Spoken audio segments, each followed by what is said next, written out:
Xylem learning Shweta miss ആണ്. അപ്പൊ നമ്മൾ പഠിച്ചുകൊണ്ട് നിൽക്കുന്ന ചാപ്റ്ററിൽ നമുക്ക് ഒരു ചോദ്യം ചെയ്ത് നോക്കാം അല്ലെ. ഇതാ നിങ്ങൾ എല്ലാവരും കാണുന്ന പോലെ ഇവിടെ 12 മഞ്ചാടിക്കുരുകളുണ്ട് കേട്ടോ. ഈ ഒരു പെട്ടിന്റെ ഉള്ളിൽ നിങ്ങൾ നോക്കിക്കേ, 12 മഞ്ചാടിക്കുരുകളാണ്. നമുക്ക് എണ്ണി നോക്കാം അല്ലെ.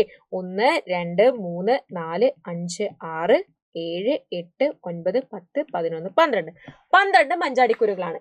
ഇതിനെ 2 കൂട്ടങ്ങളാക്കിയിട്ട് നമുക്ക് മാറ്റണം. അപ്പൊ 2 കൂട്ടങ്ങളാക്കി മാറ്റുമ്പോൾ ഒരു കൂട്ടത്തിൽ എത്ര മഞ്ചാടിക്കുരുകളാണ് ഉണ്ടാകുക എന്നാണ് നമുക്ക് കണ്ടുപിടിക്കേണ്ടത്. അപ്പൊ നമുക്ക് സെറ്റ് ആയിട്ട് കണ്ടുപിടിച്ചാലോ അല്ലെ. അപ്പൊ 12 മഞ്ചാടിക്കുരുകളെ 2 കൂട്ടങ്ങളാക്കണമെങ്കിൽ നമ്മൾ എന്താ ചെയ്യേണ്ടതെന്ന് അറിയോ?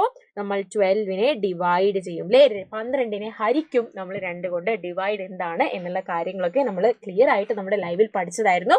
So 12 divided by 2 is equal to എത്രയാണ്? 2 ഗുണം 6 ചെയ്യുമ്പോഴാണ് നമുക്ക് 12 കിട്ടുക അല്ലെ. 2നോട് ഏത് സംഖ്യ ഗുണിച്ചു കഴിഞ്ഞാലാണ് 12 കിട്ടുക എന്ന് നമുക്ക് നോക്കാം. അപ്പൊ 2നോട് 6 ഗുണിച്ചു കഴിഞ്ഞാലാണ്, 2നെ 6 കൊണ്ട് മൾട്ടിപ്ലൈ ചെയ്ത് കഴിഞ്ഞാലാണ് നമുക്ക് 12 കിട്ടുക എന്ന് മനസ്സിലാകും. അപ്പൊ നമ്മുടെ ഉത്തരം 6 ആണ്.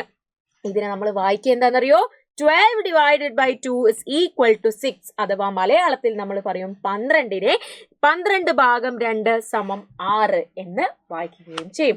അങ്ങനെയെങ്കിൽ മിസ് അടുത്തൊരു ചോദ്യം ചോദിക്കട്ടെ. ഇതുപോലെ 12 മഞ്ചാടിക്കുരുകളുള്ള കൂട്ടങ്ങളാണ് ഇവിടെ തന്നിട്ടുള്ളത്. ഇതിനെ 3 കൂട്ടങ്ങളാക്കി നമുക്ക് മാറ്റണം. 3 ഗ്രൂപ്പ്സ് ആക്കിയിട്ട് ഇതിനെ മാറ്റണം. അങ്ങനെയെങ്കിൽ ഒരു കൂട്ടത്തിൽ എത്ര മഞ്ചാടിയായിരിക്കും ഉണ്ടാകുക എന്നാണ് നമ്മളുടെ ചോദ്യം അല്ലേ. അപ്പൊ എന്താ നമ്മൾ ചെയ്യേണ്ടത്? 12നെ നമ്മൾ ഹരിക്കണം 3 കൊണ്ട്. 12 divided by 3 നമ്മൾ ചെയ്താൽ മതി. അപ്പൊ നമുക്ക് എത്രയാണ് കിട്ടുക? 12 divided by 3 ചെയ്ത് കഴിഞ്ഞാൽ 3 ഗുണം 4 അഥവാ 3 into 4 ആണ് നമുക്ക് 12 കിട്ടുക അല്ലെ. 3 into 4 ചെയ്ത് കഴിഞ്ഞാൽ നമുക്ക് 12 കിട്ടും. അങ്ങനെ ആൻസർ എത്രയാണ്?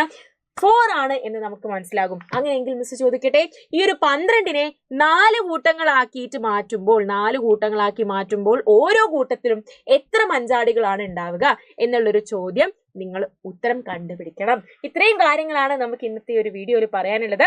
അപ്പൊ അടുത്തൊരു വീഡിയോ ആയിട്ട് മിസ് വീണ്ടും വരുന്നതായിരിക്കും. അതുവരേക്കും ബൈ.